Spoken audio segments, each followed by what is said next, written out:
Omukolo gw'omwami Frank Gashumba gukyagenda maaso era tulisemba buli bannyabo ne bassebo lwakuba nti ebitandise okuyitingana abantu kati babanja Pastor Bugembe Mukolo awo abantu kati we bali nenga mu bifaananyi zente omwami Frank Gashumba zawaddeyo ente nno ziwerako zawaddeyo kitegeeza omukyala gwafunye si wa layisi si wa bulijjo. Njagala okubategeeza banyabo ne basero nti Shira Gashumba musanyufu nnyo n'okusingawo omwana musanyufu naddala nti maama we emyaka mito. Shira Gashumba mu kifaananyi mwali binyuma era wano wennyini omwami Frank Gashumba ayongera okufuna obubonero ku ngeri gye yalonzeemu. Banyabo ne bassebo omukolo guno gwatimbiddwa bulungi nnyo era buli omu atudde mu katebe ke ewatali kwenyiga ewatali bbugumu mu nnyambala eya white Ssabavuwandimwe ng'ayaka ekyenyi buli kimu kivaayo bulungi nnyo.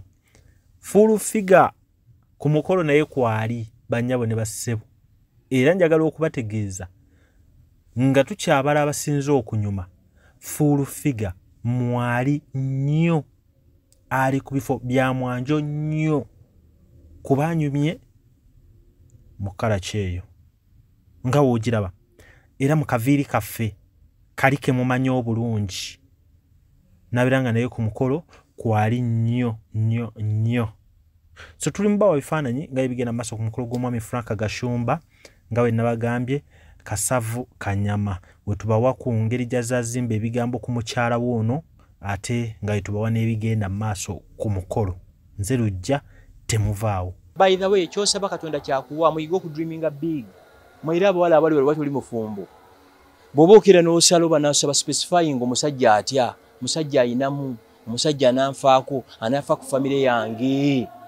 Katonda bw'omusaba omusajja ajja kuwa feke master kabaliga nawe weewuunye. So you must specify. Ne bw'oba osaba Katonda nze singa nkubula essala yange nga nsaba eyinza okushookinga. Gwe Katonda bw'oba omusaba omusaba ki? Saba bulamu okusooka. Ekirala. Ebisente. Ekirala. Wali osebe Katonda ku mmeeri. Eme. Yanjagaza. Okubanga yange.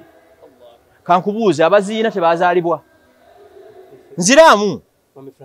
I'm asking you. Okay, bali bameka abatono abo tebazaalibwa nga ggwe. Tutera saba bituli kumpi okusooka. No, nze essala yange buli kimu kiri ku nsi kuno. Kuba abinojjo byonna ababiina bazaalibwa nga ki? Nganze. Edda nze nga nakava e Masaka twakajje Kampala nga twekubisa ebifaananyi mu hoteli zino okupozinga. Tukulaba kuna mukyala obufumbo obwo bwagaana ate obwabalala olabika obutaddemu nnyo enkanda gwo. No, nze n'omukyala gwe nnyina kati oba omuntu gwe ndeetinga sinza mubalaga mmwe temwagaliza. Bannayuganda tebaagala muntu ali bulungi. Bannayuganda baagala muntu ali bubi. Bannayuganda singa nnyingidde wano ne mukyala wange ne tuyingira twekutte emikono mwaligambye beeraga. Singa nnyingidde eka ne nayingira eka akasajja kenzi kikava kayingidde kokka. Uganda bw'olinnya boda waggwamu bw'ovuga emmotoka oli mubbi. Bw'otwala abaana bo masomero amalungi yeeraga. Bw'obasomesa kuko ku kyalo akasajja kakopi. You get it. Wane Uganda wosanga omuntu omumpi ayambala akakondo avuma omuwanvu. Wosanga eyekubye ekizigo avuma ali ku original. So Ugandans don't celebrate each other. Ekyo kyo nkikola ki? Nkibaya tena iki ya mukazi wange si wuwo. Erisi community project buli muntu alina omukola ki? Omumanyi. Nze owo mumanyi. With time ojja mumanyi. Gwe owo mumanyi, gwe lwaki yalo kumanyi owange. Wange. Ya complaining. So time bwe neetuuka mujja kimanyanga n'ebbanga lyayitawo. Actually nze believing embaga yange tenda suka abantu 20. Ab'ekika kyo bali bameka. Anti nze mu kika kyange omuntu gwe mmanyi atasobola kubulawo ng'akyali ku nsi maama wange. Ye muntu yekka atasobola kunvaamu. Ye muntu yekka atasobola kumpa butwa. Ye muntu yekka asobola okutambuza ebigenda gyeruzira okundaba singa nsibiddwa. Ye muntu yekka singa mbadde ku life support emulago agamba basawo muleka ajja kuwona naye abasigadde bonna. So maama wange kasaagibeerako. So kati bwe tumala tugatta embaga nga tuli nnyo ennyonyi yaffe nga tugenda Barbados nga tulya ssente. Abasajja abasinga baasikaali b'abakyala baabwe. Teri kintu kibi nga kujja ku mukolo nga guno nga nnyina mukyala wange nga byayambadde okuva ku bulago paka wansi sinaako kantu ne ka perfume oyo taba bawo abeera asikali nga akwakapaninze kuki ku mukolo. So message yengezaako kyembadengezaako okuwa abantu nti baffe ku bakyala baabwe. Ekirala mubatwaleko out bakole ki beeyagale. You get it? Dola wano 120 muntu zasulirawo. Nyingi kubataziina ne abaziina bazikola ki? Baziina. So nze mbadde mpa amagezi abeesobola. Okwesobola si bulwadde nti wagenze mulago nga tiweeyagalidde. Mbadde mbo bakola ki beesobola. It's very very important nti abakyala batwalibwako out. Studies ziraga nti omukazi bw'aba abadde agenda kunoba okuspendinga just a weekend ne bawe outside home abadde agenda okusiba emiguta gikola ki? Negume kirigane musula mu busuuka emyaka 10 kasuuka kekamu. Buno bulangiti kosamba ensirimwe ziyita bakochi abatraining omupiira tebagusamba. Ekyo kimanyi? Wali aba bagusamba tebafuka bakochi. Yes, never percent. No, bwe basamba finals coach asamba. So with my experience, it is very simple. Bobo ofunye omuntu nga muri compatible, muine common vision for tomorrow, you can get married. Nebo bato nabafuna muntu gwe muri compatible with, take your time. Twala obudde bantu bangi mubalaba bayina amaka amalungi emmotoka ez'ebbeeyi naye nga yeegomba gwe ali mu kazigo ko. Okitegeera nze message yange ate kyambirivinga nti obufumbo bwonna ne babagattira lubaga oba kibuli oba namirembe kasitola bange enjawukana eriwo temusobola kulikonsayiringa mu kifo ky'okuttingana abaawukanye bakola ki basenga. Amannya gange nze Nsuuga Mustafa nkola ne Alihira Holdings.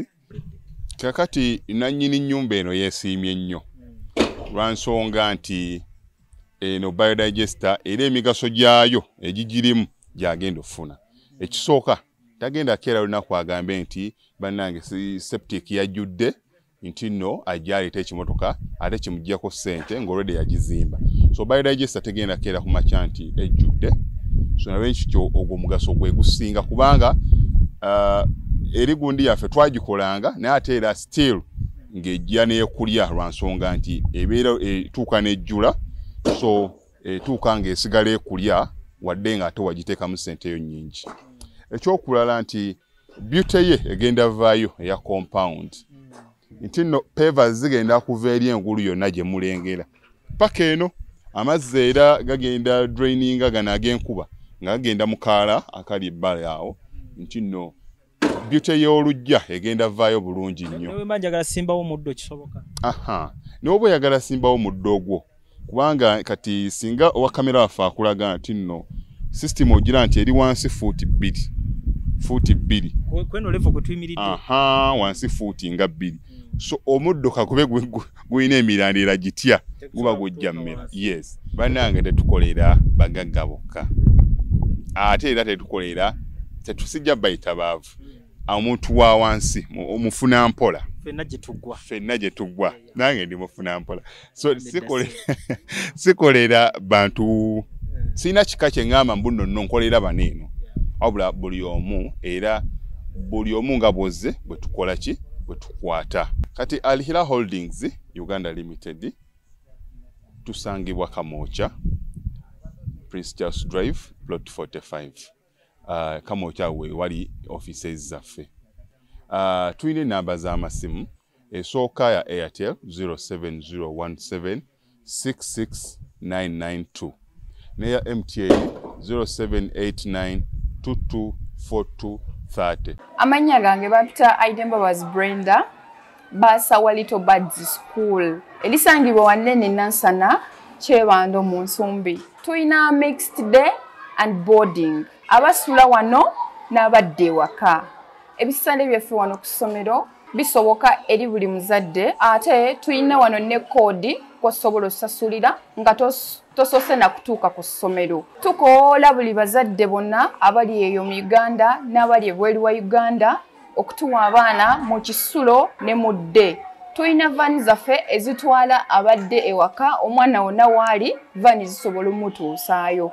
Ebisulo byaffe abaana gye basula bulungi era byegombesa. Visit us and get our services.